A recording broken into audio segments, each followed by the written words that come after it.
시청자 여러분 안녕하십니까.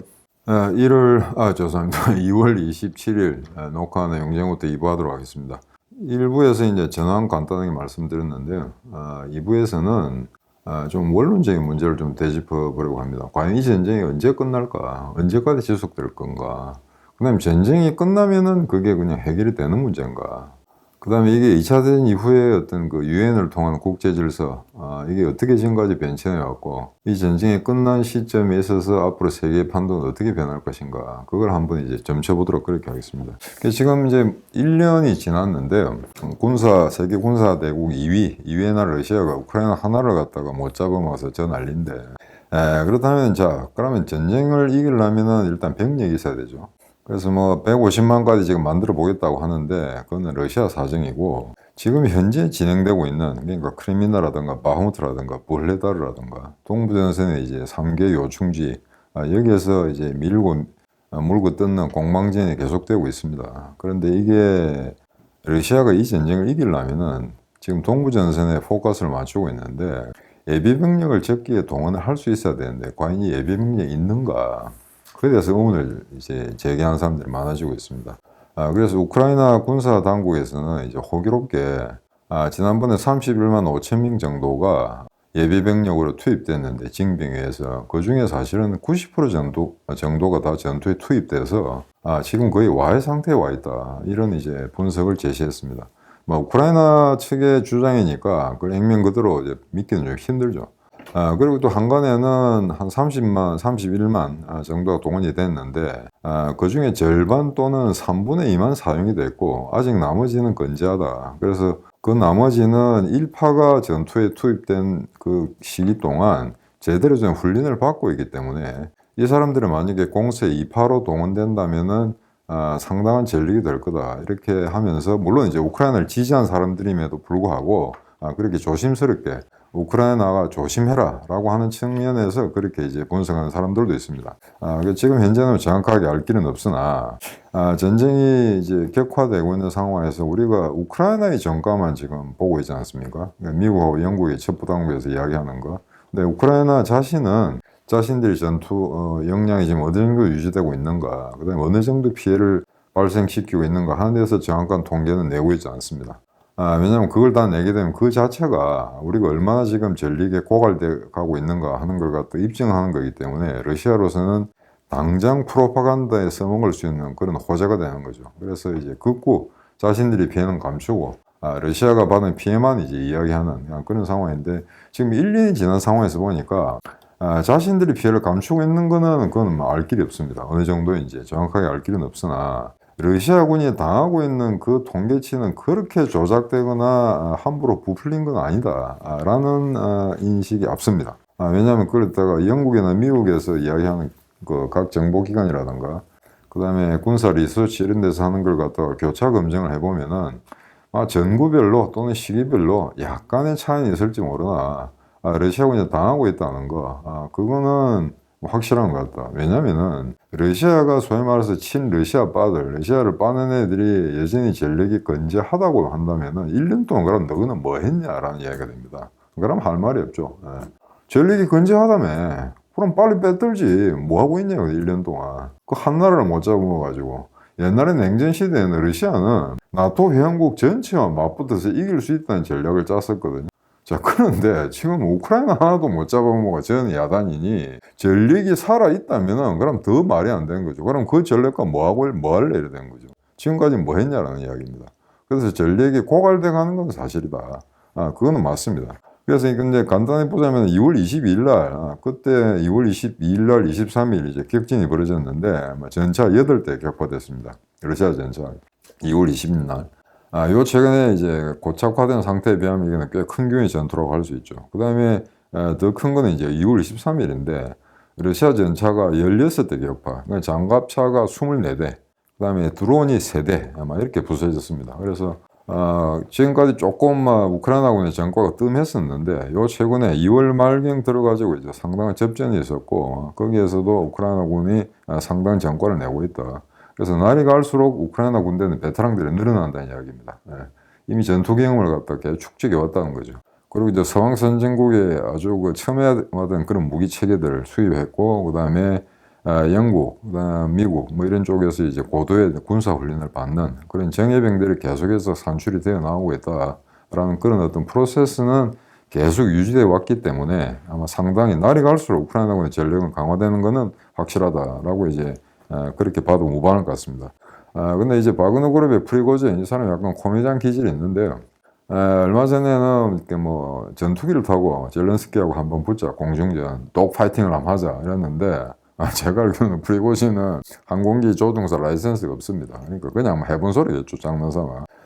그래서 그간에 한 몇 개월 동안, 수개월 동안 얘가 푸틴의 어떤 비호를 받고 있는 놈이냐, 아니면 푸틴에 달라드는 놈이냐, 이거 어떻게 된 거냐, 굉장히 논란이 많습니다. 근데 푸틴은 아마 이 작자를 그냥 이용해 먹는 것 같습니다.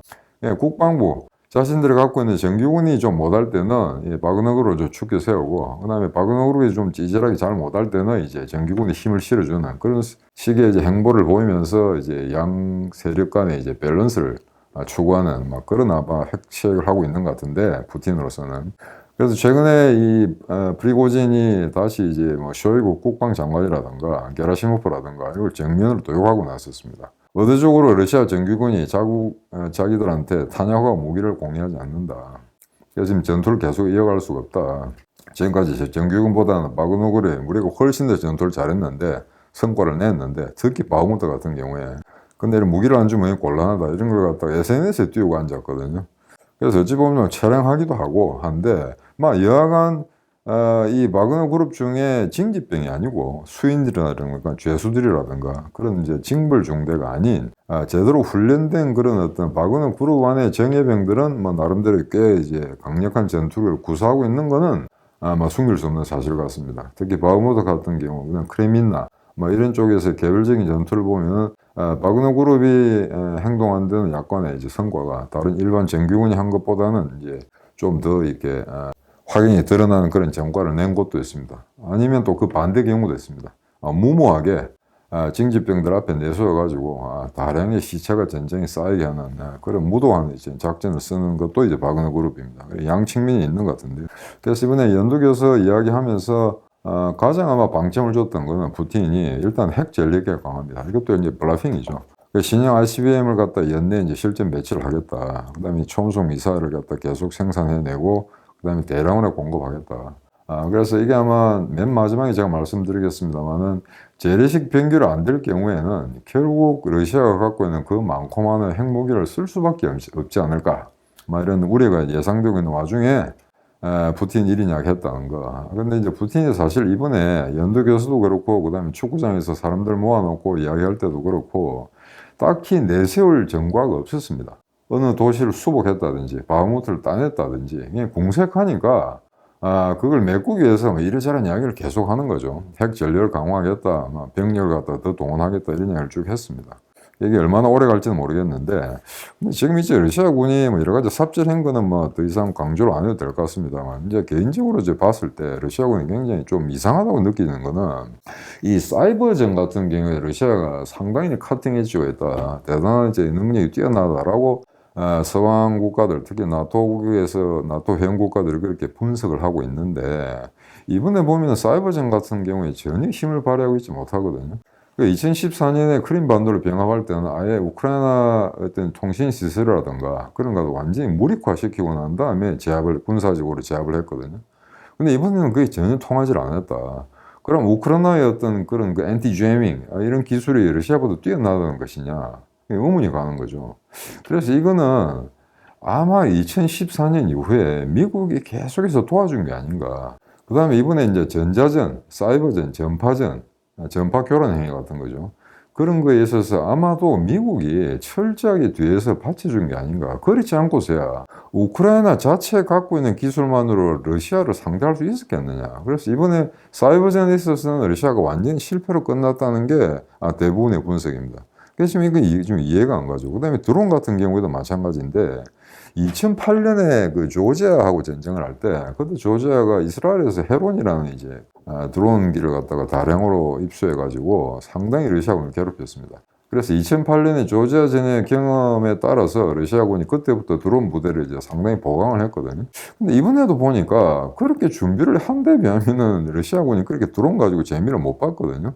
오히려 이제 터키에서 공유한 우크라이나군이 사용했던 바이락타르라든가 이런 게 훨씬 더 효과적이었다. 하도 답답하니까 이란에서 뭐 자폭 드론 같은 거 갖다가 대량으로 수입했다 이런 이야기가 나오지 않습니까?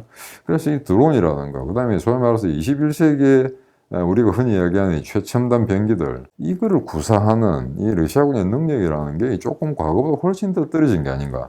아니면 우리가 알고 있는 어떤 그런 인지도보다는 좀 낮은 수준. 그러니까 우리가 알고 있는 거는 너무나 이제 러시아군을 과대 포장한 거, 과잉 해석한 거, 너무 높이 지나치게 필요 이상으로 높이 평가한 게 아닌가. 막 이런 자성들도 지금 나오고 있는 것 같습니다. 체첸 전쟁이라든가 조지아 전쟁 일때 그때 이제 경험에 비추어서 즉각적으로 러시아군이 자신들의 문제점을 보완했다고 하는 게 그간에 이제 군사 잡지에서 쭉 나왔던 이야기거든요. 근데 이번에 우크라이나 전쟁을 통해서 별로 그런 것 같지가 않다. 러시아가 워낙 이제 그 땅덩어리 넓고 대하가 많기 때문에 볼가강이라든가 돈강, 뭐 드니에프르강이라든가 강이 많다 보니까 도하 작전이 많은데 그거 일일이 하게 되면 정말 5일씩 일주일 이렇게 시간을 낭비하게 되거든요. 그래서 수륙 양용 장갑차를 대량으로 만들었습니다. 사실 지금 현재 보유하고 있고요. 그게 아마 제식번호 정확하게 기억이 나지 않는데 아마 알파벳 문자는 BT로 시작한 걸 겁니다. 아마 계속 전차 일종인 것 같은데 그 수륙 양용 그냥 도하를 할 수 있는 하천을 건널 수 있는 다리 만들지 않고 바로 말이죠. 그런 이제 수륙 양용 장갑차들 대량으로 만들었는데 왜 사용하지 않았을까?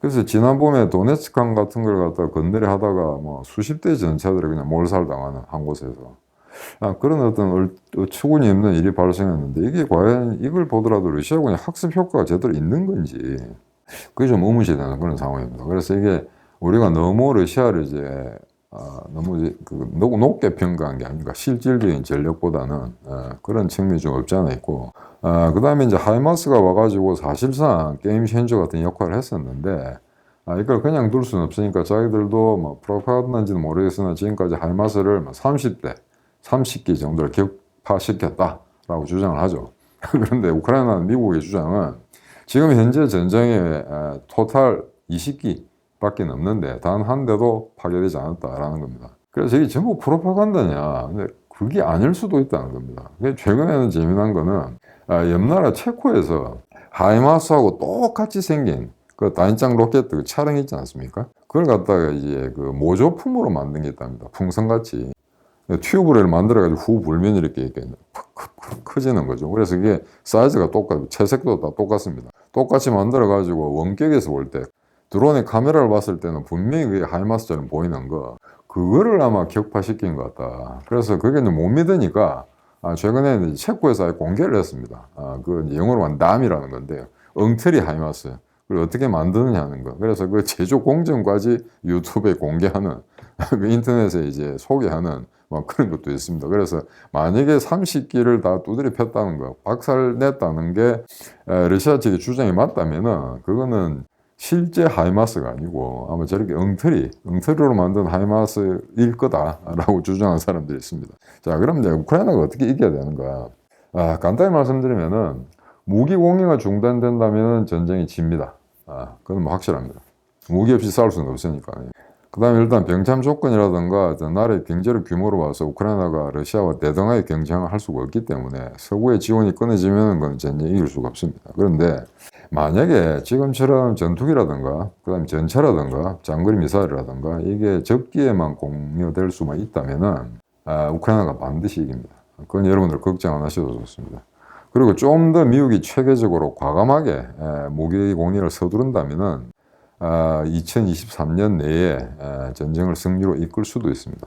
물론 이제 중계 하계 대공세가 어떻게 전개되는가에 따라서 결정될 문제입니다만 지금처럼만 계속 진행이 된다면 우크라이나는 충분히 싸울 수가 있다는 거죠. 그래서 일단 뭐 레오파드2 한참 이야기했습니다만 이제 최초 물량 폴란드에서는 4대가 들어왔습니다. 그리고 독일에서도 아마 보내준 것 같은데 독일에서 보내줬다고 이 전차병들이 막 까만 이제 전차병 그 유니폼을 입고 있더라고요. 그래서 혹자는 이제 영화 같은 데 보면 독일 전차병들이 까만 옷을 입고 있지 않습니까? 그래서 이게 상대방에게 위협을 준다거나 폼 내려고 까만색 아니냐라고 했는데 사실은 그게 아니고 굉장히 실용적인 이유가 있습니다. 기름때가 많지 않습니까? 전차병들. 폼나게 전투하는 게 아니고 수시로 그냥 그 청소하고 관리하고 포탑 닦아내고 기름 훔쳐내고 해야 되거든요. 그러니까 시커멓게 묻으니까 회색이나 초록색 군복은 곤란하다 이거죠. 그래서 기름이 묻어도 안 보이게 검은색을 채택한 겁니다. 그래서 하여튼 이 우크라이나 병사가 독일식 이제 까만 전차병 유니폼을 입고 있다. 이게 좀 이렇게 생경한 그런 기분이 듭니다만, 일단 초도 물량이 들어왔기 때문에 아마 속속 들어오지 않을까. 좀 그렇게 생각되는데, 제가 지난번에 말씀드린 것처럼 처음에 레오파드2를 공개한다고 굉장히 호기롭게 의욕적으로 이야기했다가 뭐 점점 빼는 듯한 뭐 이런 문제들. 이건 좀 우려가 되는 부분이 있는데, 그게 레오파드2 같은 경우에도 버전이 제일 높은 게 이제 레오파드2 A6 또는 A7이거든요. 그래서 처음에는 아예 최신 버전을 다 주자. 단일 품목으로 줘야 어차피 이기려고 전쟁하는 거 우크라이나 이걸 주자라고 했는데 막상 이번에 독일에서 준 거 보니까 그 6는 7이 아니고 레오파드2 A4입니다. 예, 포탑의 구조를 보니까 이렇게 경사 장갑 형태가 아니더라고요. 그래서 이거 막상 또 최신 버전 준다 해놓고는 결국 줄 때는 또 이제 그 약간 고물들, 옛날 버전들 뭐 이런 걸 주기 때문에 이것도 지금 서방 진영의 어떤 무기 공유에 좀 신뢰성에 차질이 생기는 막 그런 문제가 아닐까 그렇게 생각되고 있습니다. 근데 막 그럼에도 불구하고 결국은 이제 정신적인데요. 무기가 어떻고 무슨 뭐 연료가 어떻고 탄약이 어떻고 간에 일단 싸울 의지가 없으면 안 되는 거죠. 하지만 지금 1년이 지났음에도 불구하고 우크라이나군의 사기는 여전히 꺾이지 않고 있고 국민 역시 마찬가지입니다. 90% 이상이 이 전쟁에 이겨야 되고 이길 수 있다라고 생각하고 있는 것 같습니다. 근데 러시아 역시 만만치 않죠. 러시아도 뭐라 그럴까 그 우리 같이 어떤 그 제국주의에 당한 서방 선진국에 당한 그런 어떤 패배감, 좌절감, 그런 콤플렉스 이런 것 때문에 역으로 이제 애국심을 발동하는 그래서 자기들이 이제 나치 독일이라는 인류 역사상 가장 강력하다고 생각했던 군사 대국을 자기들 스스로 이겼다. 그런데 상당한 자부심을 갖고 있는 날이죠. 그래서 툭 하면은 푸틴이 2차 대전 때 이겼던 거, 스탈린 전투, 뭐 크루스크 전투 이런 걸 되새기면서 애국심을 북돋우는 그런 이제 쇼들을 하고 있습니다. 근데 실제 러시아인들은 어떠느냐. 이렇게 나옵니다. 자, 전쟁해야 되겠죠. 우크라이나를 이겨야 되겠죠. 하면 예라고 대답합니다. 전쟁 자체를 지지를 합니다. 1년이 지났음에도 불구하고 러시아 군들이 패닉 상태에 빠졌다든가, 물론 옛날에 이제 동원령 내렸을 때 좀 문제가 있긴 했으나 지금은 이제 푸틴의 반대파들 다 정적 숙청한 상태고 좀 똑똑하거나 머리 좋거나 이제 돈 좀 벌 수 있는 엔지니어들 전문 직종은 50만이 다 러시아를 빠져나간 상태입니다. 전쟁은 지지합니다만 동원령만 떨어지면 다 도망가는 그런 또 족속들이거든요. 그래서 얘들은 우크라이나군의 사기에 비할 바는 못 된다. 막 그런 이제 차원에서 그러면 이제 우크라이나군의 반격 공세를 어떻게 할 건가 이걸 다시 한번 보자면은 거의 대부분의 군사 전문가들 그다음에 현역 군인들이 아마 멜리토폴을 이야기하고 있습니다. 그 멜리토폴 이제 지도상에 나타난 걸 보게 되면 그 위에 자포로지아에서 우크라이나군이 점령하고 있는 지구로부터 불과 90km밖에 떨어지지 않습니다. 그러니까 최단거리죠. 그래서 만약에 마리우폴을 점령할 수 있다면은 굳이 크림 반도까지 완전히 내려가지 않는다 하더라도 완전히 획기적인 전황의 변화를 가져올 수가 있거든요. 근데 이걸 지난 6개월 동안 계속해서 똑같은 이야기를 반복해 왔습니다. 다만 마리우폴이 가장 중요한 지점이라는 걸 알면서도 우크라이나군의 전력이 약하기 때문에 아직 그걸 타격하고 있지 못하는 거죠. 그렇기 때문에 저렇게 서방에서 만약 거기가 중요하다라고 한다면 러시아도 알고 있겠죠. 그래서 아마 자포로지아 그다음에 마리우폴 그 주변에 상당한 예비 병력을 동원했을 거다. 그런 추측이 있습니다. 그렇기 때문에 아마 동부전선에서 끝장을 보려고 한다 하더라도 크레민나, 바흐무트, 몰레다르 이런 데서 끝장을 본다 하더라도 한꺼번에 병력을 동부전선에만 투입할 수가 없다는 아마 그런 조건에 처한 게 아닌가라는 추측도 가능합니다. 하도 마리우폴을 이야기하기 때문에. 근데 최근에 이제 마리우폴에 대해서 우크라이나가 미사일 공격을 했습니다. 10발을 쐈는데 그 중에 2발은 정확하게 요긴한 지점, 거점을 아마 타격한 걸로 그렇게 지금 발표가 되고 있는데 하나 좀 신기한 거는 미국이 지금 준 하이마스는 80km 이상을 날아갈 수가 없거든요. 근데 이번에 날아온 건 80km 이상이더라는 겁니다. 그러면 정말 에이크팀스라든가 그다음에 사정거리 150km까지 나가는 미사일을 이미 공유가 된 게 아닌가 이런 추측이 가능하거든요. 아니면은 80km 조금 넘는 거리에서 쐈는데 우연히 그게 정확하게 타격이 된 건지 그것까지는 아직 확인이 되고 있지 않습니다만 여하가나마 이런 그 장거리 야포들, 장거리 미사일들이 속속 들어오게 된다면은 아마 지금까지 교착 상태에 빠졌던 전황은 조금씩 이제 변화가 있지 않을까, 실질적으로 질적인 변화가 있지 않을까, 그렇게 지금 예측이 되고 있습니다. 야간 1년간 우크라이나군이 잘 버티면서 젤렌스키 지도력 또한 굉장히 탁월한 특별한 어떤 메시지라든가 어떤 요인을 만난다든가 아니면 특정 국가를 방문한다든가 이런 타이밍 잡는 데 있어서 이제 상당한 총기가 있는 사람이다라는 걸 입증했는데, 최근에 이제 사진을 비교해보고 제가 좀 깜짝 놀랐습니다. 전쟁이 발생했을 당시 작년 2월 24일, 그 다음 지금 현재 한 10년 늙어 보이더라고요. 그러니까 그만큼 이제 그 전쟁의 책임, 국민 전체를 이끌고 러시아 같은 대국을 상대해야 되는 어떤 지도자로서의 어떤 책무, 이런 게 얼굴이 고스란히 나타나는 거죠. 그래서 이제 완전히 이제 좀 이따가 잘못하다가 할아버지가 될 것 같은 그런 분위기가 듭니다만, 자, 그러면은 여기서 한번 되짚어 보도록 하겠습니다. 전쟁이 만약에 일시적으로든 또는 뭐 어느 정도까지 끌다가 전쟁이 끝났다고 했을 경우에 그럼 우크라이나는 괜찮은가라는 문제를 한번 보도록 하겠습니다. 만약에 우크라이나가 2014년에 잃었던 영토를 전부 다 수복했다고 합시다. 그러면 러시아가 포기할까요? 저는 포기하지 않으리라고 봅니다. 그러니까 완전히 실제로 회복했다 하더라도 러시아는 다시 공격이 올 수 있다는 거죠. 그래서 만약에 러시아가 약속한 것처럼 150만 대군 동원 이게 완성이 된다면은 재침도 가능하다는 이야기입니다. 자, 그러면은 이게 이제 러시아가 일으킨 전쟁이 아니고 푸틴 개인이 일으킨 전쟁이다, 이런 식으로 떠든 언론들이 많습니다. 그럼 푸틴이 실각하면 되지 않느냐. 그렇죠. 푸틴이 만약에 본인 스스로 전쟁을 그만두겠다 하면 내일이라도 전쟁을 그만둘 수 있습니다. 근데 푸틴이 전쟁을 계속하겠다면 계속하는 거죠. 근데 만약에 푸틴이 정치적으로 실각이 됐다, 그러면 푸틴을 잇는 또는 푸틴에 약간 반대하는 세력의 정권을 잡았다고 한다 하더라도 그럼 전쟁을 그만둘 거냐? 그건 알 수가 없습니다. 전쟁을 계속할 수도 있다는 거죠. 그렇기 때문에 지금 메드베데프가 이야기한 것처럼 만약 이 전쟁이 진다든가 우크라이나에 유리하게 정전이나 평화협상이 맺어진다면 러시아 정권은 붕괴한다라고 자기들 입으로 떠들고 있는 상황이거든요.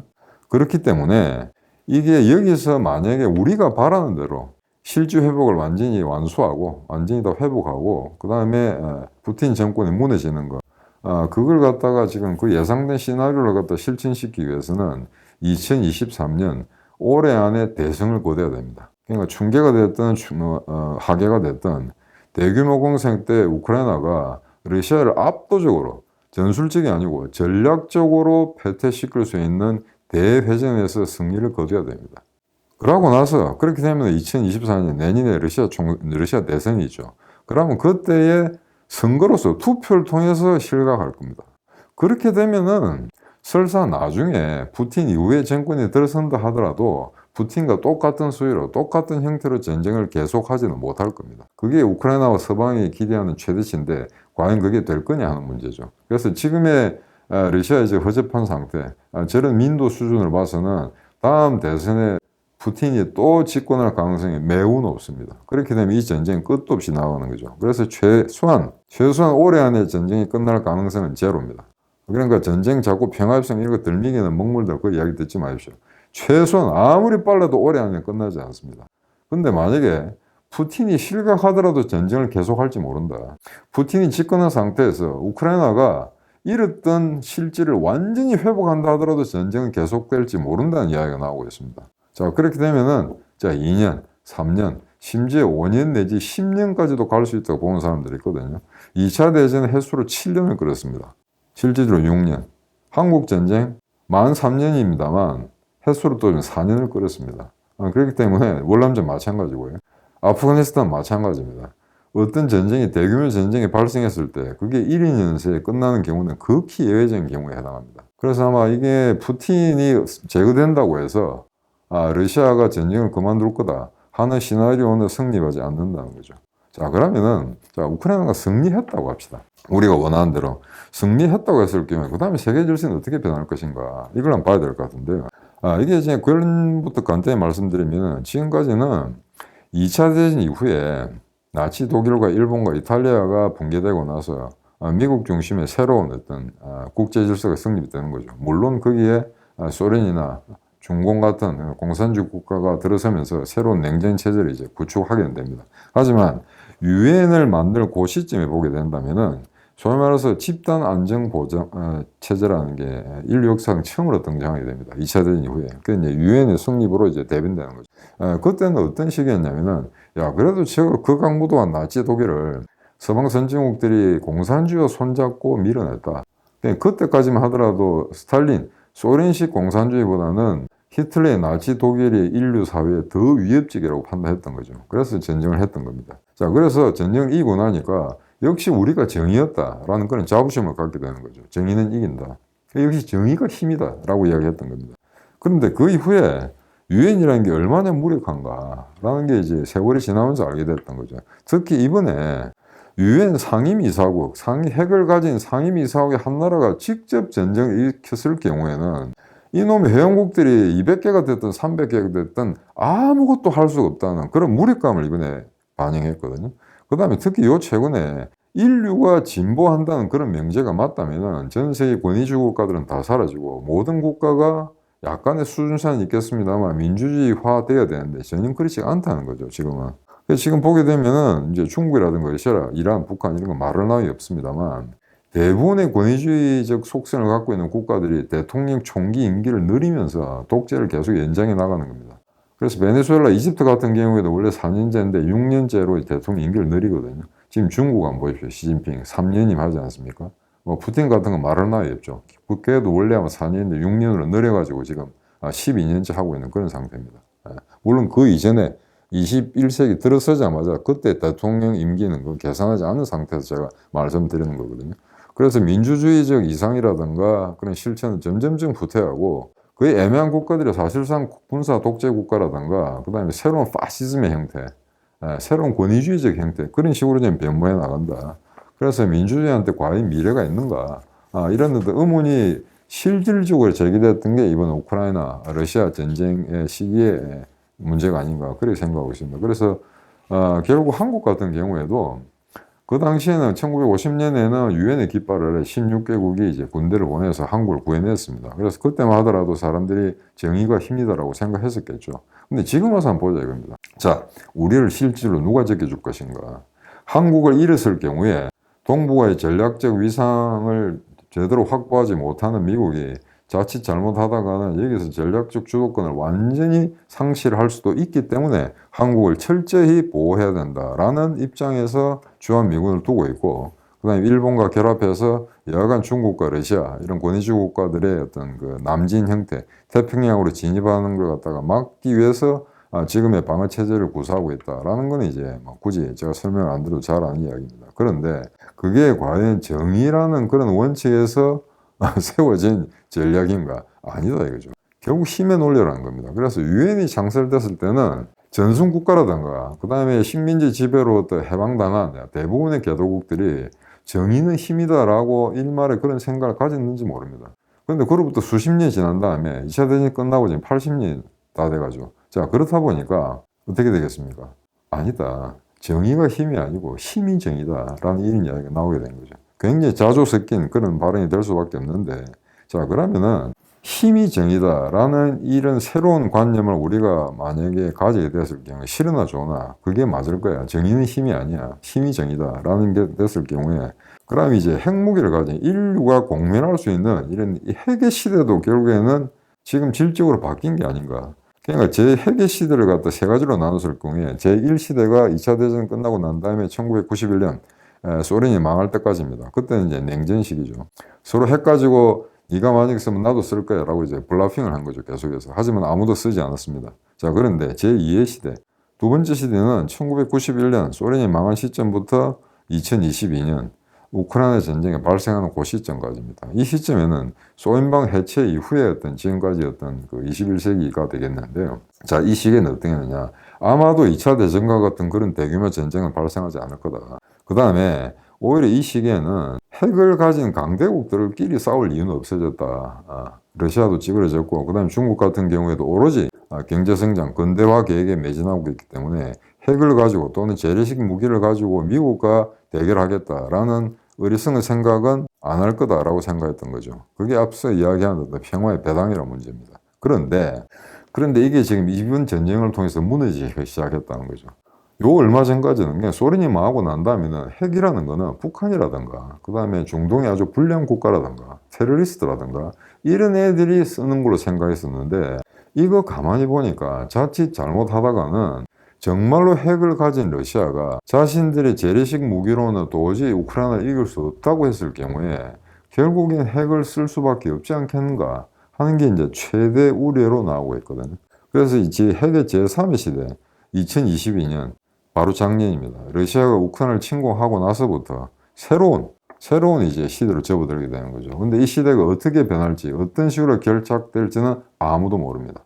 지금 현재 중국의 핵을 보유하고는 있습니다만, 중국의 핵 위협이 있다고 상존하고 있다고 생각하는 사람은 별로 없죠. 예. 일단 뭐 개수가 300개, 400개밖에 되지 않습니까? 하지만 러시아는 실질적으로 핵무기를 지금 운용, 실전 배치하고 있는 상태입니다. 그렇기 때문에 물론 의도적이든 비의도적이든 사고에 연 것이든 핵무기 보탄이 누려지는 순간 인류가 공멸할 가능성은 충분하겠으나, 여하간 지금까지는 우크라이나 전쟁을 보게 되면 분명히 앞서서 러시아가 핵을 몇 번 썼을 수도 있는 상황에서 쓰지는 않거든요. 그래서 그건 천만에 다행스러운 일이긴 합니다만, 과연 러시아 같은 나라가 히틀러와 같이 이성으로서 해결될 수 없는, 군사적 승리로서 해결될 수 없는 그런 논리에 빠져든, 진국으로 빠져드는 그런 정치적 위기가 도래했을 때 과연 얘들이 핵을 쓰지 않을까라는 우려는 여전히 상존하게 됩니다. 그래서 그건 쉽사리 절대 핵은 쓰지 않을 거야 라고 그렇게 단정 짓기보다는 그런 마지막 가능성을 충분히 염두에 두고 이 전쟁의 막바지를 지켜봐야 되지 않을까, 그렇게 생각하는 바입니다. 오늘 2부 이거로 마치겠습니다. 안녕히 계십시오.